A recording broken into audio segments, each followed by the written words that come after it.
This is from your textbook, Chapter 4-1, Congruence. We say two triangles are congruent if the corresponding angles are congruent and if every corresponding side is congruent as well.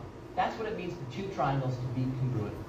Let's take a look at the following. Suppose that we're given these two triangles, which let's just assume for argument's sake are actually drawn to scale.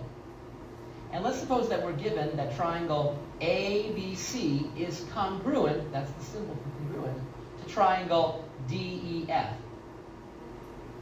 That means that corresponding pairs of various things from this triangle all are going to be congruent. What I want to do is identify all pairs of congruent corresponding parts. So let's start off with angles. So let's see. Well, this angle right here, the B, corresponds to E. So these angles are congruent. Similarly, angle A is congruent to angle D. They are corresponding parts. And finally, angle C is congruent to angle F. Those two angles are corresponding parts. What about the side lengths, which are also required for triangles to be congruent? Well, side AB is congruent to side DE. Side FE is congruent to side BC. And side AC is congruent to side FD. So we can see the various corresponding parts of these two triangles and see that they're all congruent. That's what it means for two triangles to be congruent.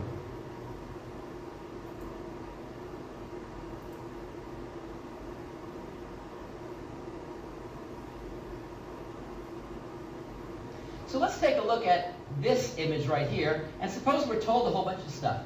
Usually information that we're given is called the given. So here we're given that triangle ABD, that triangle, is congruent to triangle CBD, this triangle right here. Okay, and now our first mission is to see if we can find the value of x. Now where is x? Well, x is hidden inside of this complicated expression that represents the measure of this angle. Well, since these triangles here are congruent, we know that corresponding parts are going to be congruent.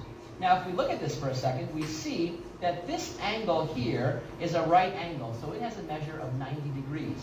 And since this angle and this angle together are supplementary, this is a straight line, we know that this angle must also be 90 degrees. And so we can actually figure out exactly what that quantity is. It's 90. So 90 equals, well, the measure is told to be 8x plus 2. So now we can solve for x. That's the question. What is x? So if I bring the 2 over, I have 88 equals 8x. And when I divide both sides by 8, I see that x equals 11. So the first question, find the value of x. We see the value is 11. Great. Now the second challenge is find the measure of angle BDC. BDC. So we want to find the measure of this angle right here. Now how are we going to do that? Well, we don't have a lot of information about this triangle. However, we do know that this is a 90-degree angle measure, and the measure of this angle is also 90 degrees. So these angles we know correspond. And similarly, we know that this angle and this angle correspond. And so these two angles correspond. So in fact, the measure of this angle is going to be equal to the measure of this angle. So look what I'm doing here. I'm actually taking what I want and I'm transforming it to an equivalent but different question, one which is easier. I don't know a lot about this triangle, but I know an awful lot about this triangle. Since the triangles are congruent, I might as well focus on this one. Since the measure of this angle equals the measure of that angle, these two angles are congruent. All right, where do I go from there? Since I know that this is 31.4 degrees, and I know this is a right angle, and I know that the sum of the angles in a triangle equal 180, that's enough to have me figure this out. So let's try it together. if I take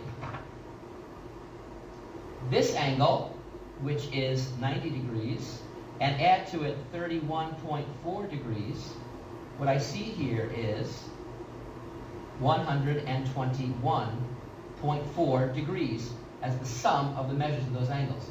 We know that the entire triangle has to have a sum of angles equal to 180 degrees. If I subtract off 121.4 degrees, I'm left with a measure of 58.6 degrees. So this angle right here has a measure of 58.6 degrees. But since it's congruent to this corresponding angle, I see this as a measure of 58.6 degrees. And there we have it.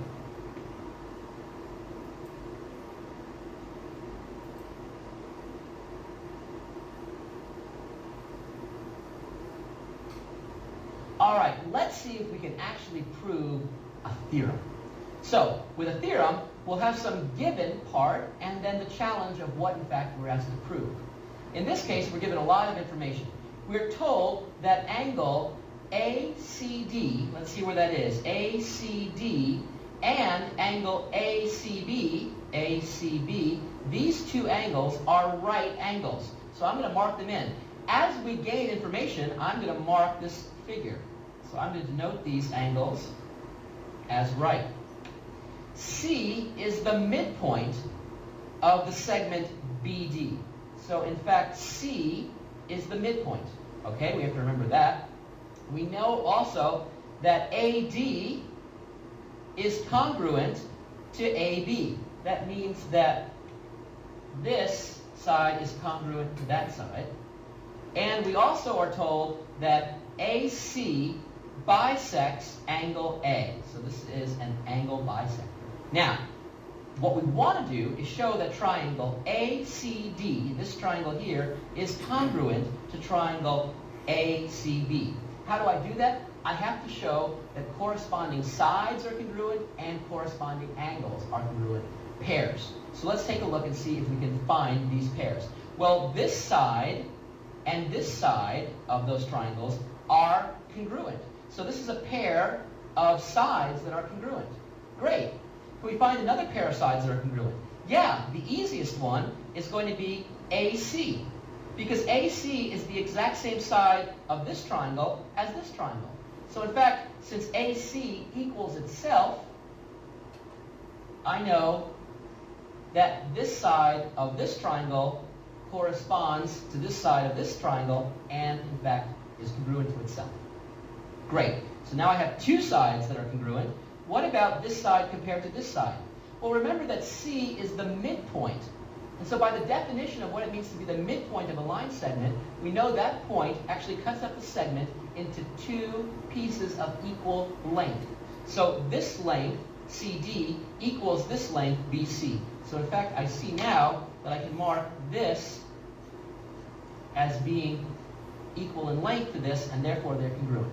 Look what I just showed. I found pairs of corresponding sides of the two triangles that are congruent.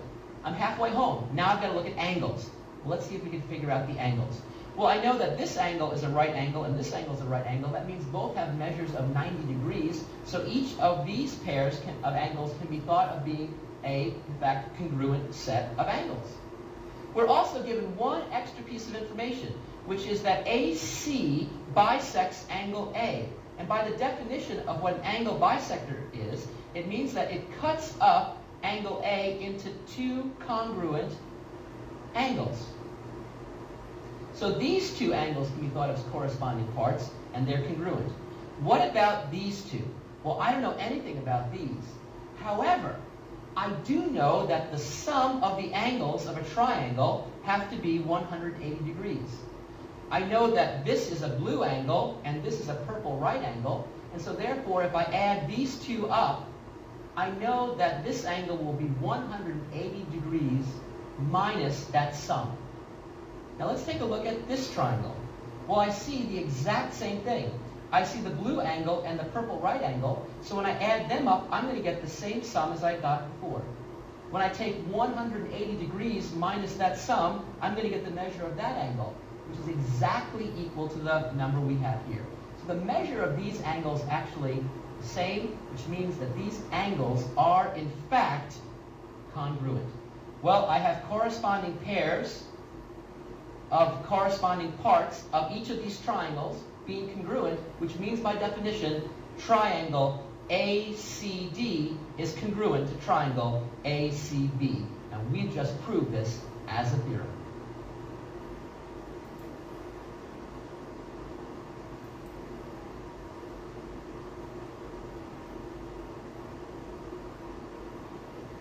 Here's a fun proof. Let's see if we can do it together. So again, we have some given, and then we're asked to challenge what to prove. So here are the givens, and as I read the givens, I'm going to try to mark them down here, is that AD is perpendicular to DC. So this here is a 90-degree angle in measure, and BC is perpendicular to DC. So this also has measured 90 degrees. So those are those two facts. You can see how I incorporated them in here. What else do I know?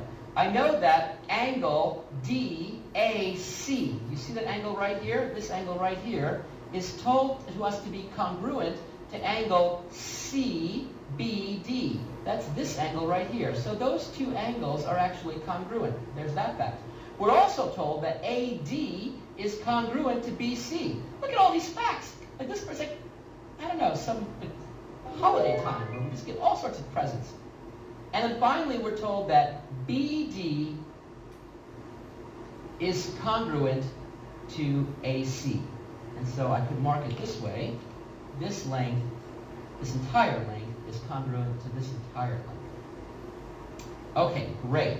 Our mission is to prove that ACD, this triangle right here, is congruent to BDC, this triangle right here.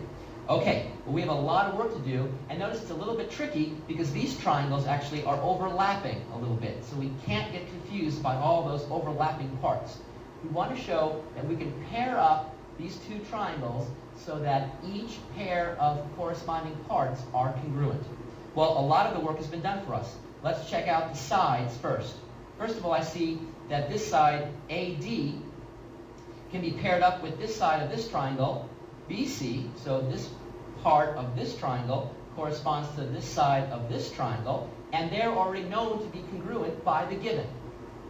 Similarly, this diagonal, AC, which is part of this triangle, is known to be congruent to this diagonal, BD, which is part of this triangle. So these two lengths correspond and are congruent. Now what about the third side of each of these triangles? Well, notice that those third sides actually perfectly overlap. They actually are CD, and they're the same. So in fact, CD is congruent to itself, and so I can mark that by saying that that side is congruent to itself. And so now I've actually paired up all three sides of these two triangles and see that those corresponding pairings are in fact congruent pieces. Great. What about the angles? Well, we know that angle DAC, that blue angle, is congruent to angle CBD. So these two angles of the triangle are known to be congruent, so that's great. And we also know that ADC and BCD are right angles, and all right angles are congruent because they all have measured 90 degrees.